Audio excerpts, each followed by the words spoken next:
Hi, I'm Hal Roberts. This is Bridge City News. Here's some of the top stories we've been following.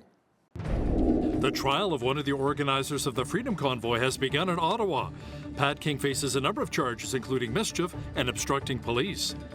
Union boss Gil McGowan has withdrawn his name from the Alberta NDP leadership race. We will explain why. And it appears as though a number of paid activists are joining the student protests, which continue at campuses across Canada and the U.S. Your nation, your province, your southern Alberta. From the heart of Lethbridge, it's Bridge City News with Hal Roberts. Thanks so much for joining us. The Crown played an 11-minute video of scenes from the 2022 Freedom Convoy protest in Ottawa on Monday morning as one of the organizers, Pat King's trial, got underway. King has pleaded not guilty to 9 charges, including mischief, counseling others to commit mischief, disobeying a court order, and obstructing police. The Crown says King presented himself as an outspoken leader throughout the demonstration and documented his experience with a number of live streams on social media. Videos of those streams are expected to be entered as evidence. Ari Goldkind is a criminal defense lawyer based in Toronto. He is following this case closely. Ari explains what the Crown has to prove and what King's defense might possibly look like.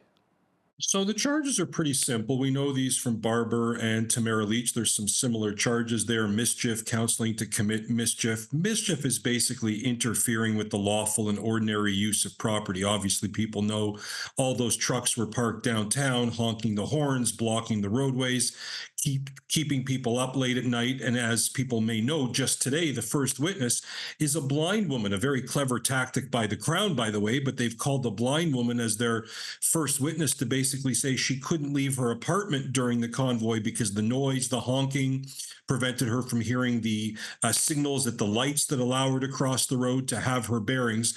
So that's a very interesting first witness called by the Crown. In terms of Mr. King's defense, he has to come up with a way to sort of refute these things, to distance himself from it. I think that will be a tough one for him, given the videos that he has posted. Remember, Barber and Leach have sort of disassociated themselves from him. They are not all peas in a pod. He may have some charter arguments, freedom of speech, freedom of assembly, those sorts of things in a judge-alone trial. But I expect him to have a tougher time at his trial than, for example, Miss Leach, who I think many of us were following her trial very closely. The field to replace Alberta NDP leader Rachel Notley got a little bit smaller. Union boss Gil McGowan is bowing out. He said the final installment of the $60,000 entrance fee is simply too high. That leaves 4 candidates left to replace Notley on June the 22nd. They are former Calgary Mayor Ed Nenshi, Edmonton MLA Sarah Hoffman and Jody Calahoo-Stonehouse, and Calgary MLA Kathleen Ganley. A total of 85,144 members are eligible to vote for our province's next NDP leader. The party's chief returning officer, Amanda Freestadt, says this will be the largest number of NDP members in Alberta's history who will be voting. Ballots will be sent out at the end of the month, and voting will begin on June the 3rd. Tyler Dawson is our legislative reporter and the Alberta correspondent for the National Post. He joins us once again from Edmonton to discuss the Alberta NDP leadership race, which has now 4 candidates left. Tyler, is this race still Naheed Nenshi's to lose? Out of those 4, I do think it's fair to say that Naheed Nenshi is still the front runner in this race. One of the most important things, or one of the most significant things, is quite simply name recognition, and Nenshi has that in a way that nobody else does. Gil McGowan's been around for a long time. He was, I think, 19 years as the leader of the Alberta Federation of Labor. Been in the news a fair bit, but that doesn't necessarily mean he's all that well known across the province. That doesn't mean he's necessarily all that well known among NDP membership. But some of the polling has showed that Nenshi is known compared to the other candidates quite well across the province, and that's just not the case really for anyone else. That doesn't mean there wouldn't be a significant and serious challenge to Nenshi's leadership, and of course polling tends to capture everybody. It doesn't capture just NDP members. So Gantley or someone like that might be a little bit more popular among NDP members. It's really hard to poll down to that level, unless it's sort of internal party polling. So I do think it's fair to say Nenshi's the front runner at this point still. Gil McGowan obviously narrows the field a little bit, probably not a whole heck of a lot if we're being totally frank about it, but the race continues. I think about 5 weeks left, give or take, and then we'll find out who's replacing Rachel Notley. Did Gil McGowan announce who he's throwing his support behind after he withdrew his name? No, I don't think he did actually. Pancholi, when she pulled out, had said that she was going to back Nenshi, I believe. And that matters a lot in some cases, especially if you have sort of down to 3 candidates and you have a pretty big split in membership numbers. Now, I would suspect that if McGowan couldn't raise the money necessary, that means he didn't actually probably sign up tons and tons and tons of members and probably didn't have a massive amount of backing. So let's say he throws his support behind someone, that doesn't necessarily mean there's going to be a whole lot of people moving one way or the other to influence the outcome of this race. Thanks for your time, Tyler. That was our legislative reporter and the Alberta correspondent for the National Post, Tyler Dawson, joining us from Edmonton. Premier Danielle Smith shared her concerns about a possible rail stoppage and what that could mean for the Alberta economy. In a media release, Smith raised concerns about the decision by workers at CN and CPKC who announced their vote results to authorize strikes at both companies. Unless an agreement can be reached, a work stoppage could occur as early as May the 22nd. Smith says that a work stoppage would shut down Canadian logistics networks, disrupting the movement of essential goods throughout North America. She goes on to say that the Government of Canada must do everything in its power to support the parties in reaching negotiated settlements. She says our freight railways and ports are the veins of Canada's economy. She also says in 2023, Alberta exported $20.1 billion in goods by rail, including minerals, agriculture, and forestry products. Well, we experienced more wildfire smoke in so many regions of Alberta over the weekend. The number of wildfires still burning out of control in the northern regions of both British Columbia and Alberta. Evacuation notices have been dished out in Fort Nelson, BC, also Grand Prairie County here in Alberta. Many in the Wood Buffalo district in Fort McMurray have also been put on evacuation alert. Now, circling back to BC, officials there say firefighters in that province have been battling blazes in both Fort Nelson and the Prince George areas.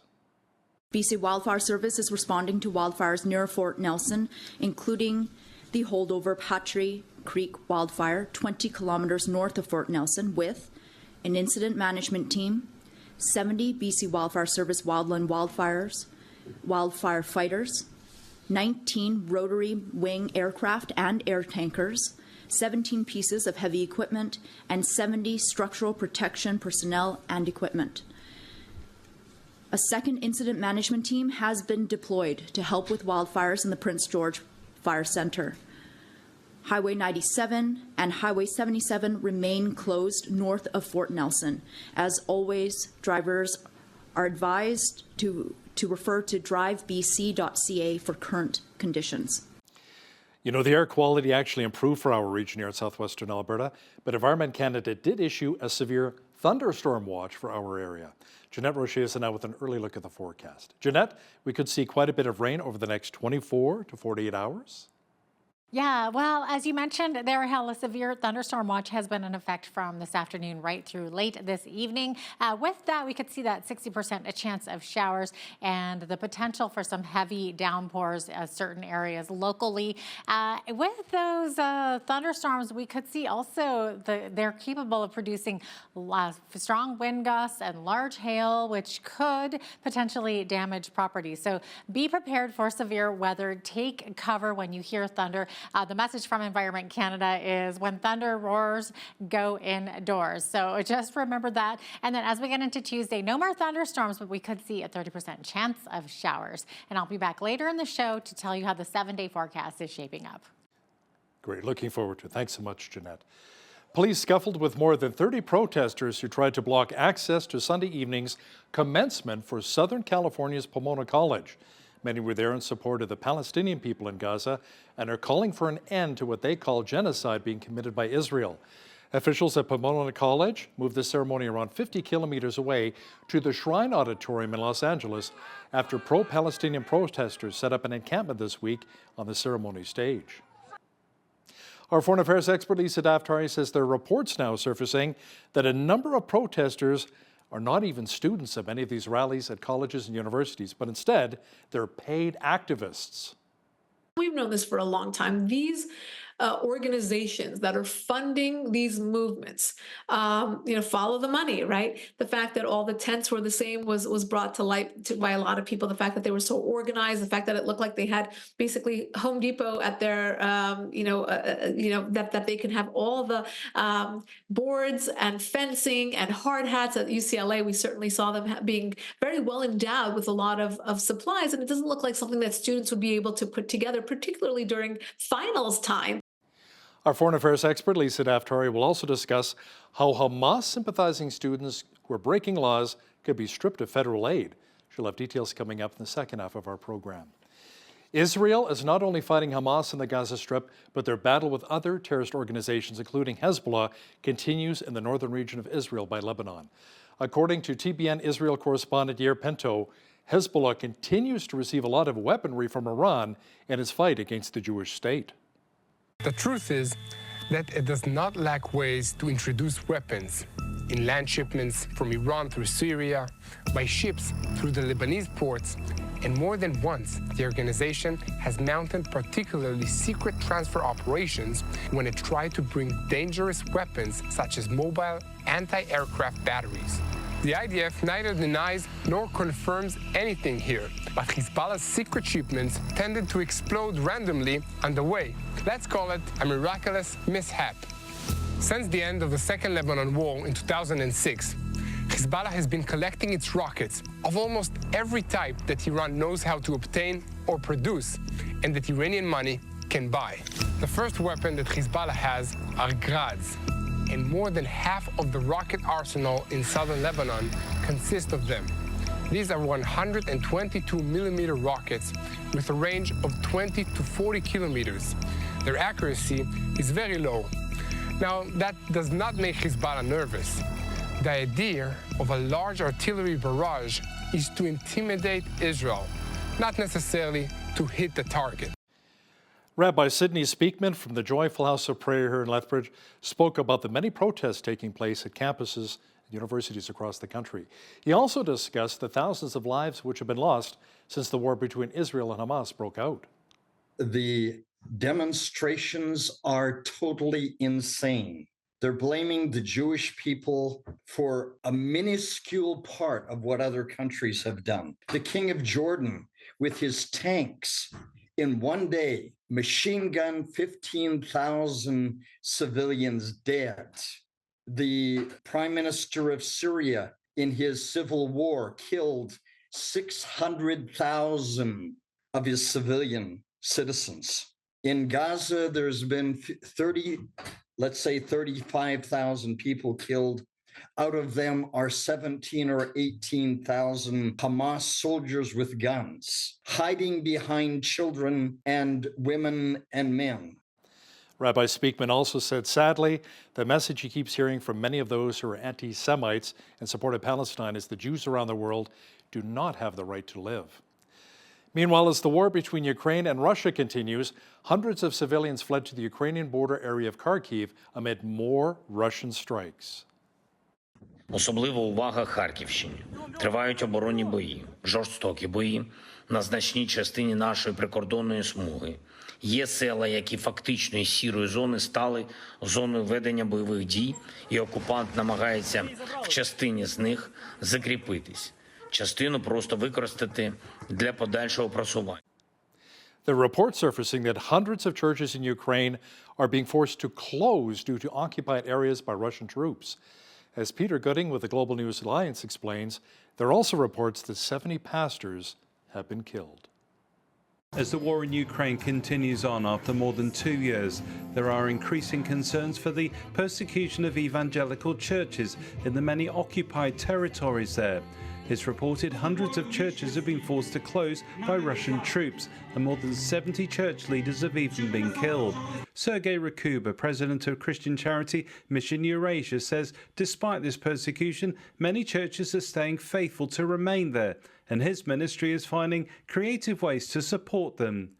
so they have families, so they have churches, they have to pay bills at those churches, so there are lots of people lost jobs there and so on. So we use all our creative ways, if you know what I mean, and we know the area and we're so well connected. So in order not to expose, so I'm just telling you, we have the way how to get support to those who are in need. Rakuba went on to explain more about their eye care ministry program, which they've coordinated since the war broke out. We have 12 refugee or eye care Ukraine assistance centers. And through those centers, working with local churches, with communities, we continue distributing food to all those who are most in need. We build 10 bakeries. We call them a bakery of life. We provide free bread to all those who are in tremendous need for food.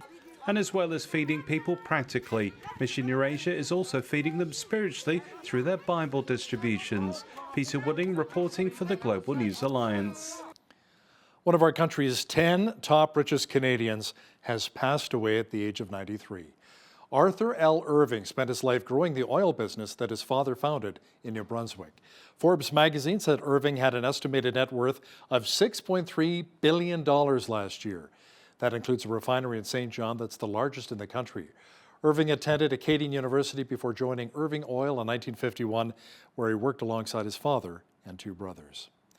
The recent reports that the Canadian household debt-to-income ratio is around 184.5%. That means for every dollar earned, $1.84 is owed. That's quite a sobering thought. So how do you dig yourself out of that kind of debt? Kent Prestige, manager of Prestige Consulting, shares the first step to financial freedom. The first thing you've got to do is you've got to find out what you're spending. In all honesty, a lot of people don't know what they're spending. I'm going to put it this way. They see the trees, the individual bills, but they don't see the forest, the total debt load that they're carrying compared to the income that they're carrying. So the first step is to find out what you're actually indebted to, what your totals come to, rather than just looking at individual bills. It was cloudy, and there's a chance of severe thunderstorms developing here in Lethbridge. A full look at the weather picture is on deck.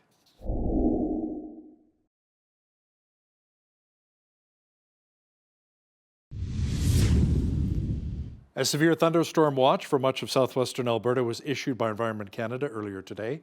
Jeanette Rocher is in now with all of the weather details.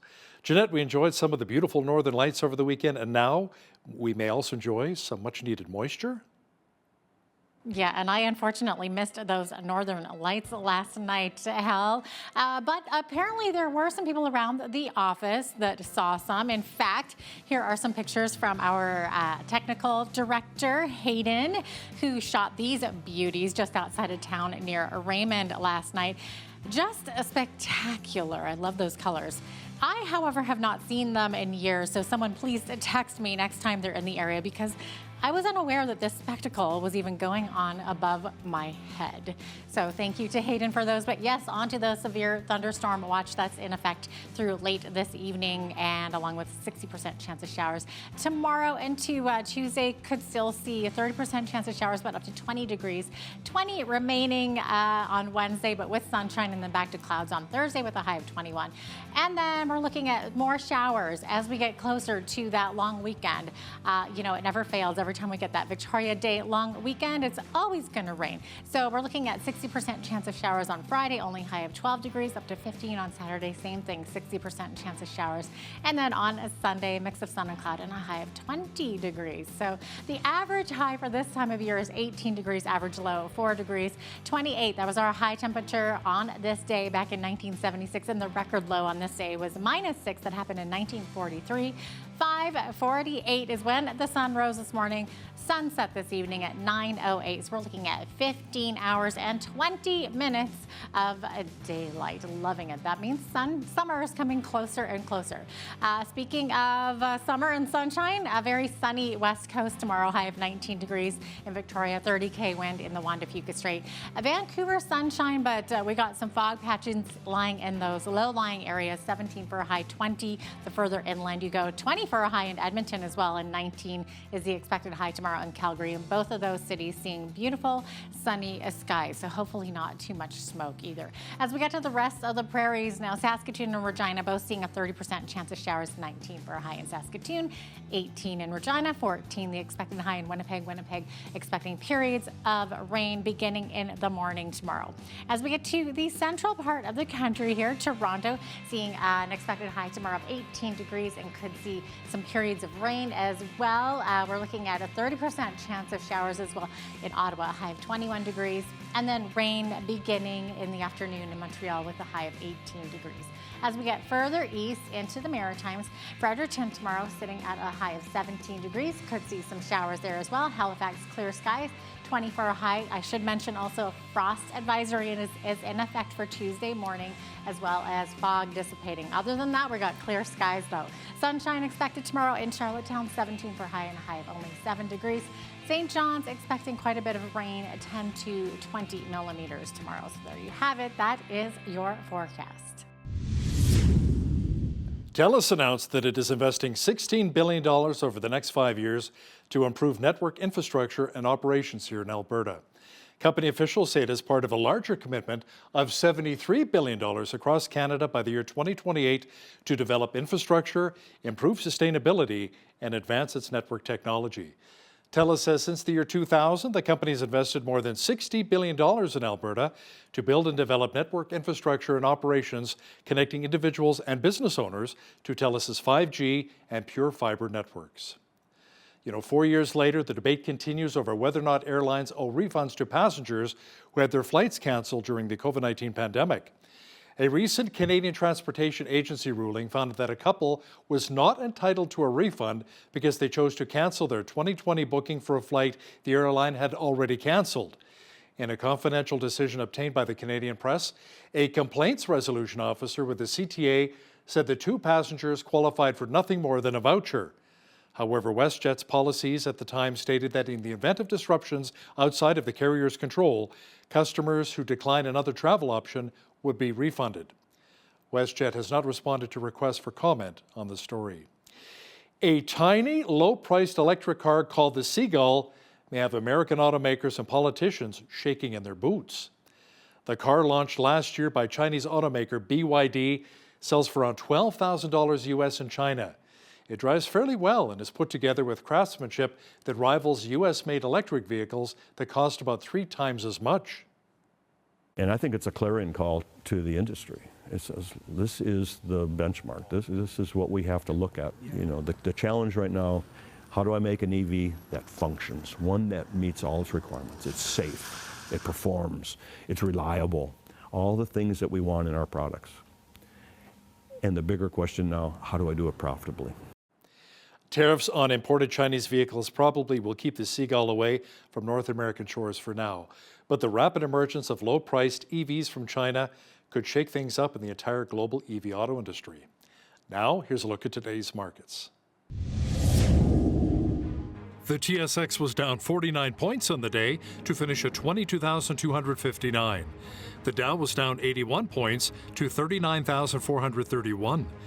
The S&P 500 was down a point today to 5221, and the Nasdaq was up 47 points to 16,388. West Texas Intermediate Oil was up 86 cents to 79.12 US per barrel. Natural gas was up 13 cents to 238 US. Gold was down 24.18 on the day to 23.3632 US an ounce, and silver was up 2 cents to 28.20 US an ounce.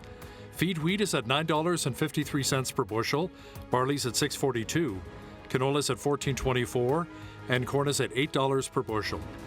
Live cattle June contract was down 58 cents to $175.58.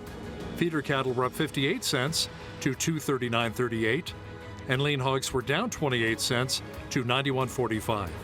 The Canadian dollar was even at 73.17 US.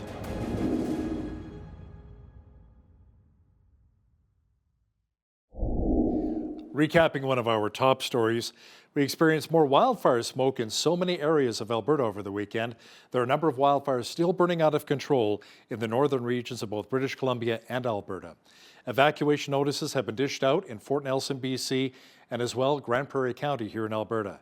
Many in the Wood Buffalo district in Fort McMurray have also been put on evacuation alert. You know, it appears as though a number of paid activists are infiltrating the rallies in support of the Palestinian people at colleges and universities in both Canada and the United States. Our foreign affairs expert Lisa Daftari will have more on that momentarily. Listen, when you see news happening in your community, be sure to drop us an email at info@bridgecitynews.ca. Also, be sure to visit our website anytime to check out a number of stories and interviews.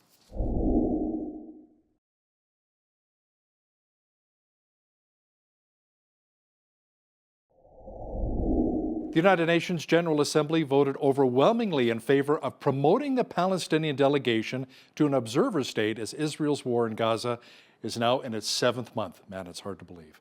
Now, to chat about this in more detail is our foreign affairs expert, Lisa Daftari, joins us once again from the City of Angels. Lisa, what does this new status actually mean? Well, it is absolutely a promotion, which has a lot of people really surprised that this is what would happen in the aftermath of a terror attack.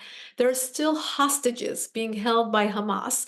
Palestinian territories are overwhelmingly governed by Hamas and the Palestinian Authority, but they have done not much to prove that they're going to stand against terrorism, that their future doesn't include terrorism, that they're going to release the hostages. And here we go, giving them a promotion. So this is a promotion. It's not a full state status, so they don't have the full veto power of other states, but it in fact is somewhat of a reward. And that's why many states are upset about this. The United States voted against it, and a handful of states abstained from voting, but it is incredibly eye-opening to see what kind of support the UN is giving the Palestinians in the aftermath of such an attack. I will also point out that in the same 24 hours, we have today the UN coming out and saying that the death toll in Gaza is less than half of what has been reported up to now. I mean, it's astounding. I mean, in the year 2024, with the amount of reporting and transparency that we all kind of boast about, right? As journalists, as those who are really out here trying to inform people, we're getting our information from a terror organization. And that's what many of us have been trying to say and underscore up to now. Less than half. I mean, look, if there's a 10-20% discrepancy because you're talking about an active war, that's understandable. But less than half, we're talking about propaganda.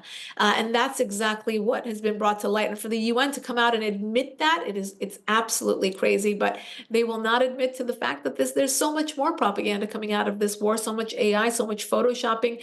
We're not dealing with an actual state that wants peace, that wants its civilians to be out of harm's way, but we're dealing with a terror organization that will continue to feed propaganda to the news and the media, and this is what they put out. Yeah, like you and I've talked about in the past, the Palestinian Health Authority is run by Hamas, right? So now support for the Palestinian people continues at campuses all across North America, here in Canada as well, Lisa, and into Europe. Now, there are reports surfacing, however, that some of the students are not actually students, but paid activists brought in to what, maybe stir up trouble? Yeah, absolutely. So these are professional agitators, and we've known this for a long time. These organizations that are funding these movements, follow the money, right? The fact that all the tents were the same was brought to light by a lot of people. The fact that they were so organized, the fact that it looked like they had basically Home Depot at their, that they can have all the boards and fencing and hard hats at UCLA. We certainly saw them being very well endowed with a lot of supplies, and it doesn't look like something that students would be able to put together, particularly during finals time. So yes, this is absolutely something that we're tracing right now to look at which groups are behind this, who's funding all of this, and who are these adult, grown, professional agitators that are coming onto campus to stir up trouble. This is up to the schools to root out more than anything. What we're seeing is a lot of these schools not only are not putting a stop to these encampments and the protests, but they're actually telling the police, the local police, not to come when students are calling for help. And that's absolutely crazy. I mean, think about any other movement. Let's say a KKK encampment was put up in the middle of campus. I mean, how many hours would it take to bring that down? And now we're talking about weeks for these encampments that are promoting anti-Semitism and and genocide that are allowed to just be in the middle of campus like that. It's truly disappointing to see. On the other hand, Hal, I will also say this. The media is covering this in a very sensational way. And of course, many of us are shocked by all of this. It's a lot of rubbernecking and saying, oh my gosh, I cannot believe that this is actually happening. But it's also a small proportion of universities that have these encampments and a smaller portion of students on those universities that support this. So to really say that this is a whole generation that's supporting this, or to say all universities are supporting this, is really to over sensationalize this in a way that is not fair. Well, I know here in Alberta too, the University of Calgary had some tent encampments set up. I think there are over 30,000 students there, and they had between, I don't know, less than 100 students participate. So when you've got over 30,000 students, only 100, you have to look at the numbers there. I mean, it's still substantial, I guess. Now, speaking of students, dozens of students from Duke University walked out of their commencement ceremony, some chanting "Free Palestine" in protest of guest speaker Jerry Seinfeld for his support of Israel. Lisa, the comedian, was there as he received an honorary degree from the school. Yes, this is another story like that. So we'll talk about both sides. On the one hand, yes, it's crazy that anybody would spoil their graduation by walking out on a comedian. He happens to be Jewish. He happens to support the state of Israel. Sure. What happened to tolerance? You're walking out with a degree from Duke and you cannot tolerate a Jewish comedian at your commencement ceremony.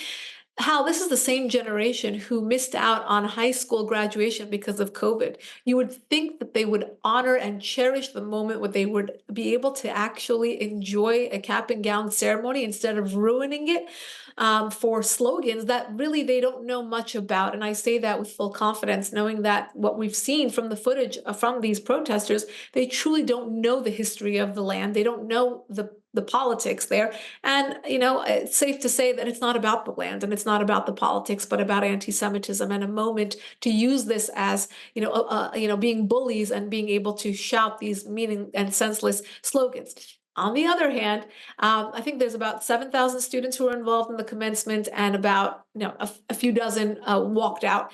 So again, a smaller proportion, but they get the headline because they didn't walk out. And that's what they're after, Hal. Of course, we talk about it because this is important. It's important to think that there are college students out there who have these sentiments and are, so radicalized. But at the same time, it's not a broad movement the way that the media portrays it to be. It's unfortunate. We should root it out, absolutely. But I think that we should have more faith in this generation going forward. Now, there's a proposal by the U.S. Senate that would allegedly strip Hamas sympathizing students of federal aid. Tell me more about that.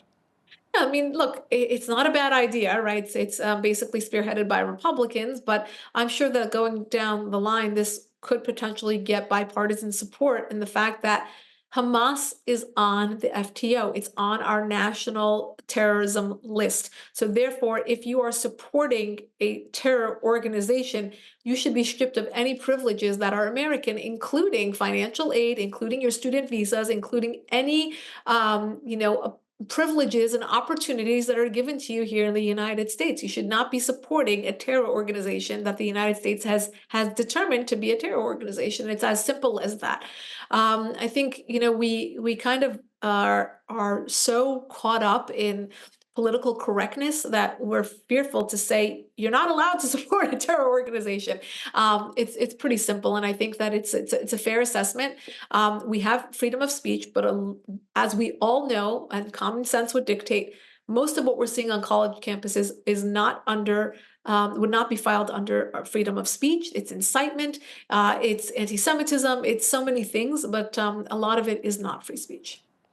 Israel has now opened a third crossing into northern Gaza that would really help increase aid routes during the war with Hamas. But Lisa, let me ask you, will the aid actually make its way to the Palestinian people? Right, that's the question, because we have seen many times that Hamas is the one that gets in the way. We've seen attacks at the arrival of these aid trucks. We've seen attacks at the pier. That is the new project by the United States and the West to give better aid to the Palestinian people. people only see half the story, and they talk about how the Palestinian people are poor and they're hungry and they don't have the proper supplies right now, and they don't look at this other side. It's like, why are they poor? Why are they hungry? And why are they not getting the right supplies? Well, it's because they're being run by a terror organization, the same terror organization that these college students are supporting. And so why are a better question would be, why are Hamas leaders so rich? Why are they so full and satiated? It's because they are taking advantage of many, many different situations. They're living in Qatar, they're living in Turkey. They are allowed to continue doing what they're doing and taking advantage of the geopolitical landscape and blaming Israel, the UN, the United States for all the problems of the Palestinian people. But if they cared one day for the Palestinian people, they would not do what they're doing. They would not put them in harm's way. They wouldn't put weapons in schools and hospitals and mosques, and they wouldn't keep aid and flour and oil from the Palestinian people. As we've said many times, if you care about the Palestinian people, as many of us do, you need to be calling out Hamas. Egypt has now joined South Africa in its genocide case against Israel. Now, the Egyptian government said it will ask the International Court of Justice to determine that Israel is guilty of failing to prevent genocide against Gaza's civilian population. You know, this is it's an unfortunate side effect of all of this, because as we know, we have some sort of unspoken peace between Israel and Egypt right now. You wouldn't, and I say unspoken is because the Egyptians have stayed out of this current conflict because they don't want to get involved. This, of course, sharing that border. They don't want this to spill into Egypt, and that's why they have said they will not take, under any circumstances, any Egyptian refugees, any Palestinian refugees coming over from the war. And of course, now that Israel is starting its entry into Rafah, they're worried about that spillover into Egypt. So very quickly, Egypt has jumped on this case against Israel in terms of genocide. It's more of a public positioning more than anything else. I don't think this will affect how they feel about Israel or behind the scenes. And I say that not because that Egyptians are Zionists, but because they do care about keeping terrorism outside of their borders, and therefore have that in common. And that is what, that's what leads to harmony in the region. And that's what we saw in the Abraham Accords. They do not want terrorism within their borders. We're talking about moderate Arab states. We're talking about Israel. We're talking about Egypt and Jordan, who were not signed on to the Abraham Accords, but feel that same way, including Saudi Arabia. You can add that to the list as well. So I think that this is, just a public posturing more than anything else to say we're against all of this. So, don't kind of write our names on the list of, and don't come after us. So we shall see. But this is just another, political side effect of everything that we're watching. The United Nations World Food Program, Lisa, announced that at least 300 people have died and more than 4,000 homes were destroyed or damaged due to flash flooding that hit northern Afghanistan. A lot of tragedy in that region. Very, very unfortunate. We're watching Afghanistan, and most of the headlines are about more terrorism, the Taliban, power grabs, women not having proper rights, and now Mother Nature has attacked them, not giving them a real chance to nation build, not giving them a real chance at life and to build once again, whether it's by terrorism or now flooding. This is something that we're watching closely. I know that they have had challenges in getting aid to the Afghan people because of the Taliban, and for many different reasons, because they're terrorists, because they take advantage of the Afghan people, and of course because many of those aid workers were actually female and not allowed to work to deliver that aid. So we hope that in the days to come that they will be able to get the aid that they need to have some chance at life. Absolutely. The Biden administration has ordered the withdrawal of over 1,000 troops from Niger. The war-torn African nation has apparently become increasingly hostile to the American presence in the region. Yes, we're watching this in a lot of places in Africa, somewhere where perhaps you can call a blind spot for the Biden administration and for many American administrations. We have a presence there, but when that becomes more of a risk than a reward or any sort of buffer for the United States, we're going to withdraw. What does that do? It creates more of a vacuum. It creates more of an opportunity for insurgencies to grow. These vacuums allow for the bad actors to spread, and that's exactly what our enemies have taken advantage of. The fact that the United States has minimized its presence around the world. We haven't become isolationists, but we have become, in some ways, naive about the growing threat of radicalism on all continents. She's our foreign affairs expert, Lisa Daftari from the Foreign Desk. Thanks again for joining us today from Los Angeles. My pleasure.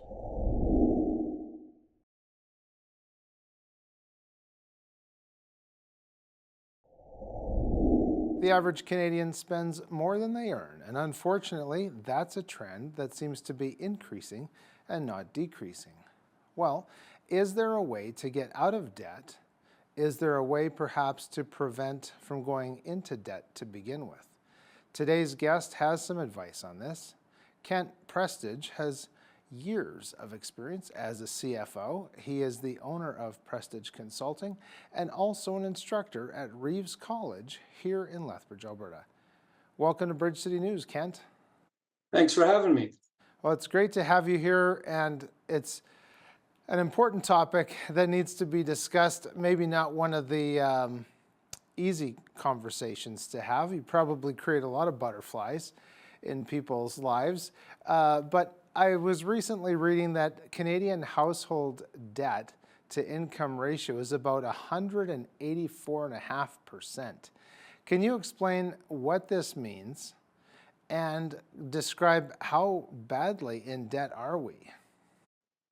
Well, this is a real problem in Canada, and it's been getting worse for years and years and years. And what it means is that for every dollar of income that the average Canadian has, they have $1.84 worth of debt. So when you multiply that out, the average Canadian is in what we would consider pretty sad shape. For example, in the United States, this same number was 1 to 175, and that triggered the 2008 stock market crash that they experienced in the United States. And what happened down there is people were carrying more debt than they could afford, and defaults on mortgages led to the near collapse of the US economy, if you remember 2008. Yeah. Now, would the Canadian government or the Canadian economy be able to sustain something like that? Well, what I'm really concerned about as we look into the future here is that we would have a real serious problem. We have a different banking system than the United States has, and our banking requirements are a little bit more stringent than they were in the United States. But it doesn't get over the fact that we've had some serious increases in the last little while in inflation. That's driven the Bank of Canada to raise the interest rates. And people that were paying 2% on a variable rate mortgage are now going to be paying 4 or 5, maybe even more. And that is going to put a lot of stress on the market. And the problem is most of those people haven't renewed yet. So our problem is not over. A lot of people think, oh, we're going to lower the interest rate here right away, so the problem is over. But it's not, because a lot of people with 5-year term mortgages, they're going to come renewing in the next few years here, and they're going to have a substantial shock to their budgets. Right. So are there any thoughts on why Canadians might have a mindset that causes us to spend far more beyond our means, or is it just the frog in the pot of boiling water scenario? Well, it's a little bit of both. As I go back and I look at, I graduated from high school in the 1970s, and I go back and I look at that. We all wanted to have the same standard of living as our parents. Our parents had nice houses, nice cars, nice furniture. And so we wanted that. The problem was we weren't willing to wait the 20 years that our parents worked to achieve that. So a lot of us, especially in the early 70s, debt became very easy to acquire. That was kind of the point in time when credit cards became widely available, widely accepted, the early 70s. And, and now, of course, we also add to this easy debt that we've been allowed to accumulate. We add to that the inflation cycle that's happened again. But by the way, that inflation cycle is not new. In the 70s, we had the same thing happen. In fact, I would suggest even to a far deeper circumstance. I remember mortgages that were 18% interest. If you could you imagine 18% mortgage interest now at $400,000, $500,000 homes? It would just be a catastrophe. It certainly would. I have another question then about debt. Of course, one of the things that we see is the shops that do payday loans. Is that kind of that next step as people are kind of going through that debt funnel, so to speak?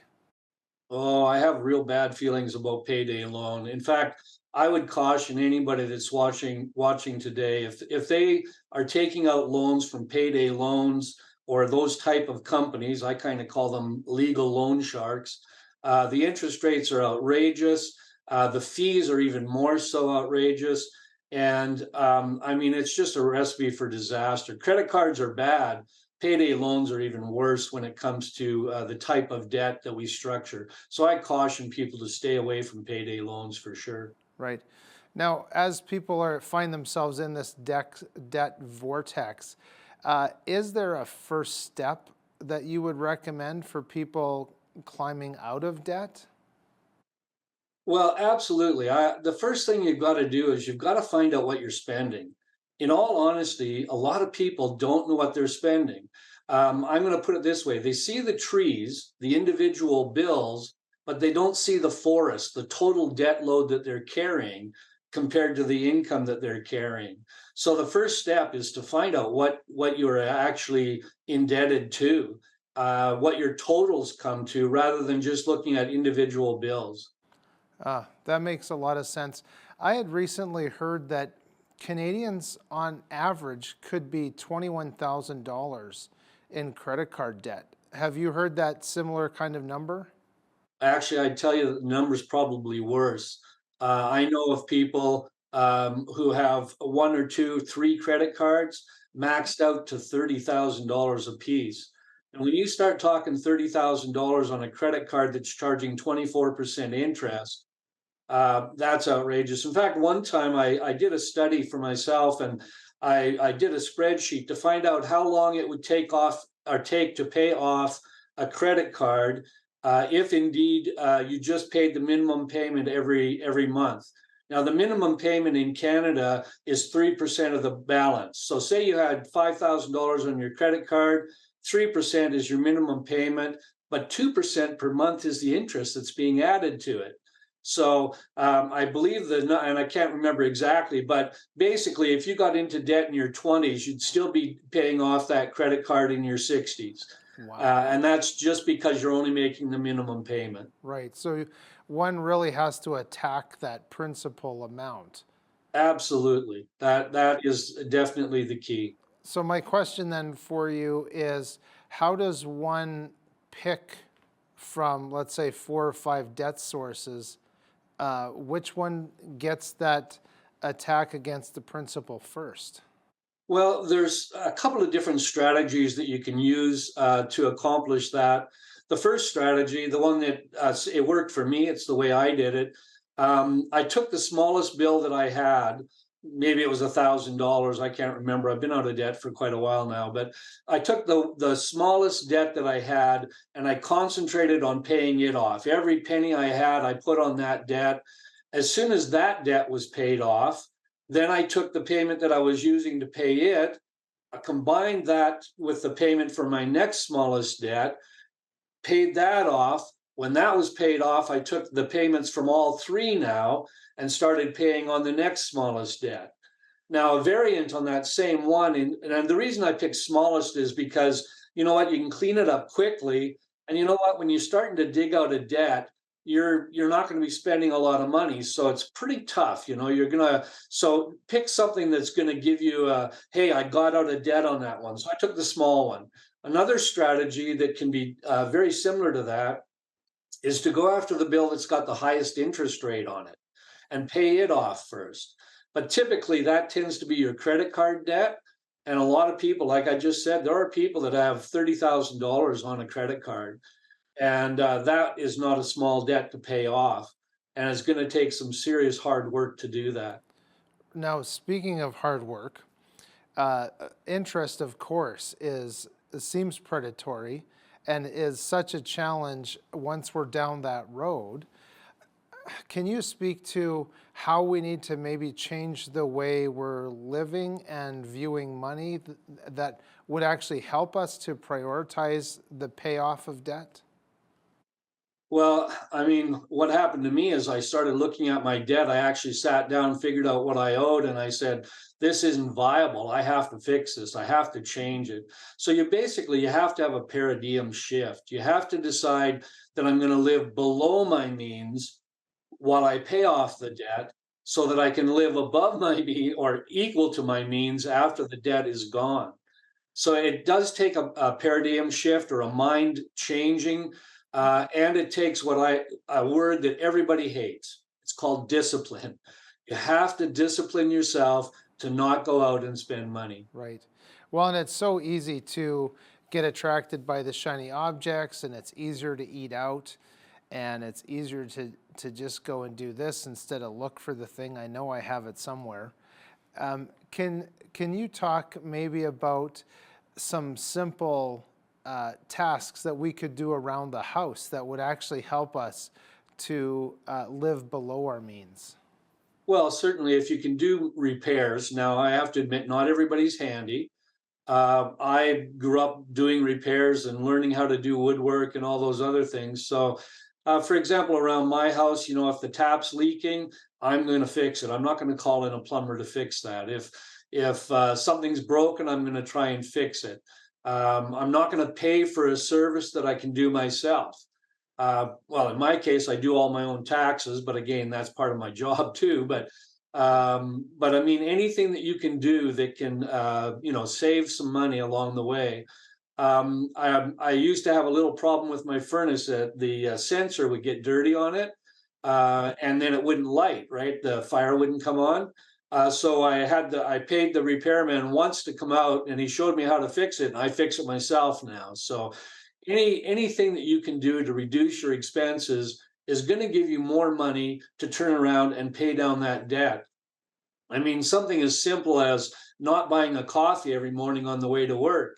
A coffee by itself, about $2 a cup for a cup of coffee, $10 a week, $40 a month, right? That's $40 a month that you could be using to pay down some debt. So again, you can make little lifestyle changes that can make huge changes in your finances. Right. And it's good to track those things too, because if we can measure something, we can control something. That's the whole thing. Going back to my original statement there, that a lot of people don't even know what they're spending. They don't know what their debts are. And without knowing what their debts are, that puts them into a position where they spend because they just don't know. And that's a horrible situation. If you know, you're going to say, no, you know what? I can make coffee at home instead of buy it on the way to work, right? Exactly. Now, we often hear about debt consolidation loans. It seems at first glance that this might be a wise plan to go to your bank and ask to amalgamate all of your debts. What are your thoughts on that? Oh, I hate to disagree. It can be, if it's done right, it can relieve some of the interest burden that you might be carrying. But here's the problem with debt consolidation loans. You go to the bank, you might have 5 or 6 different payments that you're making. You borrow the money to pay off the debt on all 5 of those loans. But then what you do is you make your loan payment smaller so that you're not squeezed so much financially. And then the next thing you know, you're either spending that extra money, not saving it, or you are out getting more debt. I don't recommend debt consolidation. It's good business for the banks, but unless you are extremely disciplined and unless you keep your payments at the same or even a higher rate, if you get a debt consolidation loan and you make the payments a little bit bigger so that you pay it off faster, that can be a benefit. But again, unless it comes down to that word that I use that nobody likes, it's called discipline. You have to discipline yourself to be able to handle your finances. Absolutely. And that making those extra payments on whatever it is, whether it's a car loan or a consolidation loan or a credit card, makes an enormous difference. Well, just think about it. I was just reading an article actually this morning that said that the average American on their credit card debt alone is accumulating $100 a month in interest. That's just interest. So, I mean, that's money that you're paying for nothing, really, just for the use of somebody else's money. You know, that $100 would go a long way to paying down debt if you didn't have that interest card interest, right? Yeah, absolutely. So, do you have any final advice on maybe how to change our mindset on personal debt and our spending habits? Well, you know, the final thoughts would certainly be, you know, if you're a Christian, follow what the Word of God says. You know, it says in Proverbs, it says that we're supposed to plan if we want to be well off. So do your planning. Don't just let things happen to you. Make things happen to your money. You know, instead of, you know, just kind of sitting back and accepting whatever happens, you make it happen by your determination and by your discipline. That's right. And there is a chapter in Proverbs for every day of the month. Absolutely. And not only that, you can manage your life by Proverbs. Oh, absolutely, 100%. Thanks so much for being with us today, Kent.